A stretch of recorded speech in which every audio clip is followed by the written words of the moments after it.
안녕하세요, 레브렉스입니다. 오늘은 오랜만에 이렇게 게이밍 노트북 가지고 왔습니다. 이쪽으로 관심이 있는 분들은 한번 들어보셨을 거예요. HP 오멘 16. 이거는 이제 2024년형 모델이고요. 최신 인텔 코어 i9 프로세서가 들어간 녀석입니다. 요거 이제 써보니까 단순히 하드웨어만 강조할 게 아니라 소프트웨어도 꽤 재밌는 구석이 많더라고요. 어땠는지 바로 소개해 드릴게요.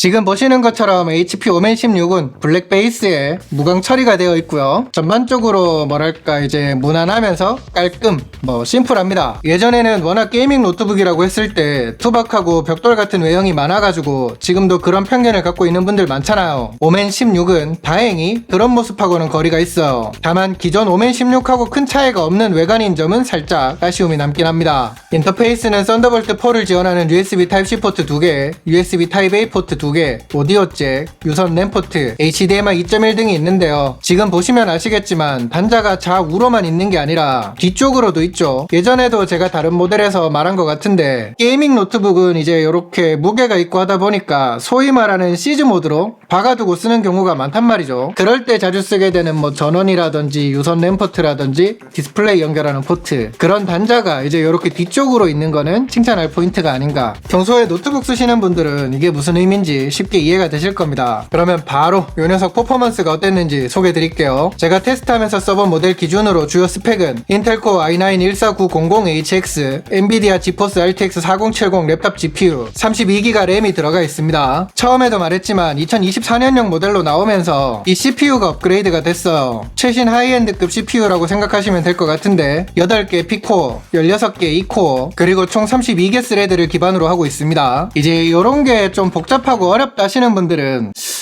그냥 봐도 짐작이 되시긴 하겠지만 게임도 그렇고 어지간한 작업은 충분히 가능한 수준이다, 그렇게 이해를 하시면 될 것 같아요. 특히 이전 대비해가지고 부스트 클럭이 상승하면서 5.8GHz라는 점도 게임이나 노트북을 활용한 작업, 멀티태스킹 등에서 좋은 퍼포먼스를 보여줄 걸로 기대할 수 있는 포인트가 아닌가, 그렇게 생각이 돼요. 아무튼 그래서 벤치마크 결과를 보여드리면요, 시네벤치 R23 결과 싱글 2199점, 멀티 25446점이 나왔고요. 실사용 환경에서 성능을 살펴보는 크로스마크에서는 지금 보시는 것처럼 결과가 나왔습니다. 그리고 3D마크 그래픽 점수 기준으로 테스트 결과 몇 가지도 요약해서 보여드릴게요. 그러면 이제 게임 벤치마크 결과는 어땠느냐?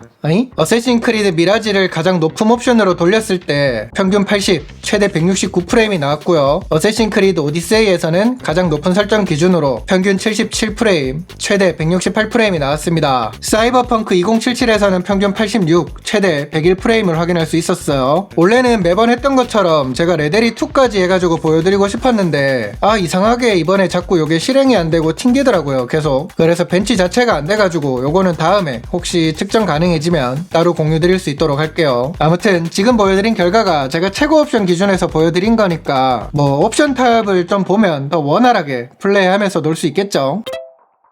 사실 이제 스펙을 봤을 때 충분히 짐작할 수 있었던 그 퍼포먼스 수준은 알겠다 이거야. 근데 노트북은 요렇게 이제 게이밍이라고 하면 특히 더 신경 쓰게 되는 게 발열이랑 팬 소음이죠. 방금 말한 벤치마크 테스트를 하면서 외부 온도를 측정했을 때 가장 뜨거운 것 기준으로 온도는 46도 수준이 나왔습니다. 그리고 시네벤치로 스로틀링 테스트를 하면서 30분 동안 요렇게 돌리는 중에 CPU 최고 온도는 97도가 나왔는데요. 평균적으로 85도 수준을 유지하다가 한순간 95도 이상을 찍으면서 이렇게 나오더라고요. 그리고 팬 소음은 게임 벤치를 돌릴 때 제일 심했는데 59에서 60dB 수준이 나왔습니다. 역시나 이제 모든 게이밍 노트북에서 팬 소음은 풀어야 될 숙제 같아요. 아무튼 제가 이제 이거를 써보면서 느낀 거는 요 키보드 중앙 부분으로 온도가 좀 나오는 거는 아쉽긴 했는데 이게 발열 해소 자체는 진짜 잘 되더라고요. 그래서 이제 그런 부분에 있어서 전반적으로 많이 아쉽다거나 불쾌하다거나 그런 거는 거의 없었습니다. 꼭 이제 게이밍 노트북이 아니라도 노트북에서 실제 체감이 큰 부분 중에 하나가 디스플레이죠. 요 녀석은 16.1인치 2560x1440 해상도 16:9 화면비 디스플레이가 들어가 있어요. 게다가 게이밍에 딱 어울리게 240Hz 고주사율을 지원하고 3ms 응답 속도에 G싱크 등을 지원하는 것도 특징입니다. 지금 말한 요런 포인트만 보더라도 게이밍 노트북에 잘 어울리는 특징이 담겨 있는 게 금방 확인이 되실 것 같아요. 그리고 개인적으로는요, 디스플레이가 안티글레어 타입이라는 것도 좋더라고요. 화면 반사에 이제 민감한 분들이라고 하면 요거는 꽤 어필이 될 것 같습니다. 다음으로 키보드를 보면 넘버 패드가 있는 풀사이즈 규격 키보드가 적용됐어요. 사실 이 부분에 대해서는 늘 호불호가 갈리는지라 요게 뭐 더 좋다 아니다를 판단하기는 힘들 것 같아요. 근데 개인적으로는 넘버 패드가 없는 거를 좀 더 선호하긴 합니다. 그래야 터치패드가 딱 중앙에 오면서 밸런스가 좋아 보이거든요. 어쨌든 키보드는 누르는 느낌, 깊이감, 손끝에 전달되는 그런 피드백은 제법 괜찮은 느낌을 보여주더라고요. 키압도 그렇게 높지 않아서 뭐 부담이 있거나 그렇지도 않았고요. 다만 단순히 느낌만 그런 건 아닌 것 같긴 한데 키 간격이 좀 좁아요. 그래서 처음 했을 때는 좀 어색하긴 하더라고요. 그리고 이제 오멘 시리즈에서 이야기가 많은 부분 중에 하나가 전원 버튼 위치 요거더라고요. 백스페이스 위쪽으로 이렇게 있는데 간혹 타이핑 등을 하다가 뭐 잘못 눌러서 전원이 꺼지면 어쩌나 걱정하는 분들이 많더란 말이죠. 근데 크게 걱정하지 않아도 될 게 요게 켤 때는 짧게 눌러서 켤 수 있지만 이게 켜진 상태에서는 짧게 누른다고 해가지고 꺼지거나 하지 않습니다. 그러니까 지금도 이렇게 전원 버튼 누르고 있지만 걱정 없이 쓰셔도 된다.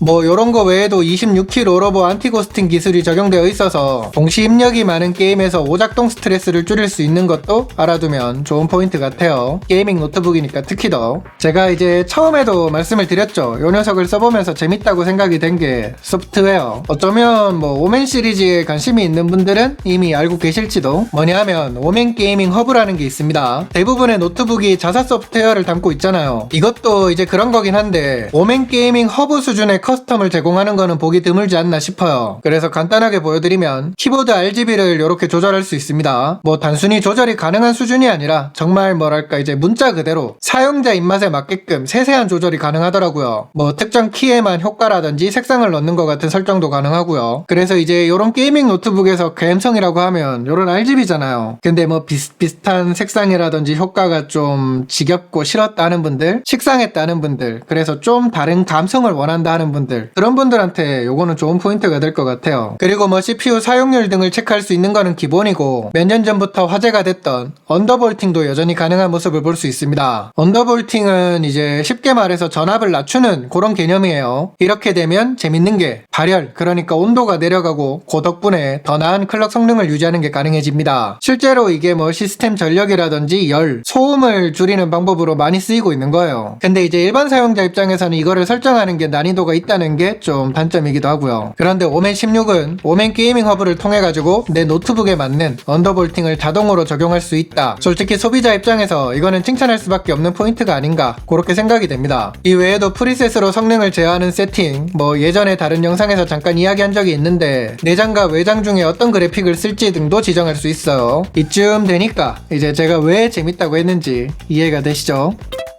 그러면 이제 이 녀석에서 아쉬운 점은 뭐가 있더냐? 저는 우선 디스플레이 베젤 소재랑 베젤 하단부 두께, 이게 예전에도 그랬지만 여전히 좀 거슬리더라고요. 그리고 지문 같은 게 좀 잘 묻어나는 외관 소재도 좀 아쉬움은 있었고요. 근데 이제 지금 말한 뭐 베젤이라든지 얼룩이 묻는 거 이런 거는 사람마다 다르게 느낄 수 있겠죠. 근데 이 녀석 기준으로 300만 원이 넘어가는 이 가격, 뭐 스펙이나 그런 거를 보면 이해가 되기는 해요. 근데 어쨌든 부담스러운 가격이라는 거는 진입장벽이 되니까 아쉬운 부분이지 않나 그렇게 생각이 됩니다.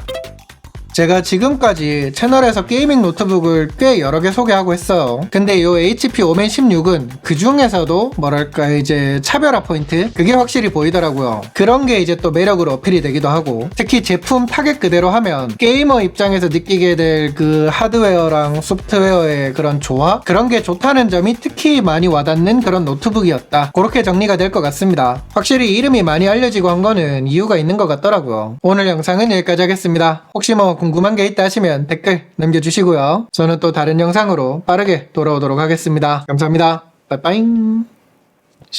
아, 깜빡했네. 요게 이제 또 재밌는 게 이렇게 마우스를 기본으로 제공해요. 근데 막 어줍잖은 그런 번들 마우스 그런 게 아니라 꽤 쓸만하더라고요. 이거 요런 것도 이제 굿포인트.